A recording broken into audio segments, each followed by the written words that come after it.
My name's Janet Docherty and I'm one of the co-owners of Marydale Cider Works.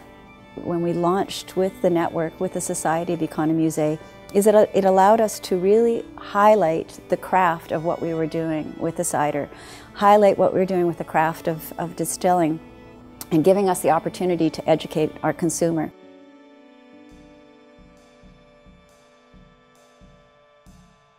So here at the farm we do make lotions and soaps and things using traditional methods. So we're taking flowers out of the garden and infusing them in oils like olive oil and sweet almond oil.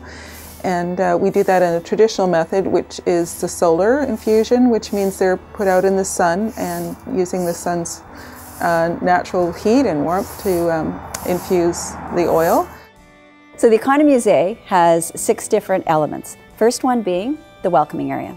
So at Marydale, our welcoming area, you drive through the gates, of course, you see the Économusée signs along with ours, but there's signage that leads you to a gazebo right at the front. And there you can read about the Économusée and you can also pick up that first initial brochure that is going to help lead you around through the next parts. In the Économusée sense, I would say that the kitchen, yes, is where people see actually how we process that. All of our products are made in the kitchen basically, and we're processing mostly in small batches on a, pretty well on a daily basis. So we're making our creams and our lotions, we're making our soaps there, and we're also doing culinary products like mustards and jams. Of course, we're starting out with our traditional side of what we do. And the traditional side of what we do, the old-fashioned way of making cider and picking the apples organically, pressing them, fermenting them, naturally allowing that to happen.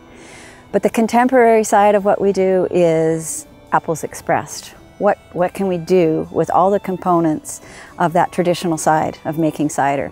So some of the things that we're doing with that is our breads, for instance. We're taking our yeast during the fermentation and taking that and skimming that off, and then that becomes the yeast for our breads. So we actually have a component of the cider in another form in the breads that we're doing here.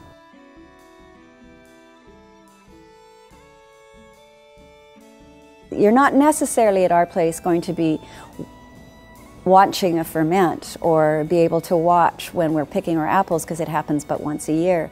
But the documentation itself lets you read about that, and the added benefit that we have done with the signage through Économusée is to have a QR code. So you can bring your phone and pick that up and get some really in-depth knowledge. We have a boutique as well where people can come and buy our products. We also have some information in there about herbs that people can access, and they're welcome to ask our staff about. So the boutique highlights, some of our creams and our medicinal creams and our culinary products, dried herbs, and things like that. We also have a nursery where we sell the plants themselves.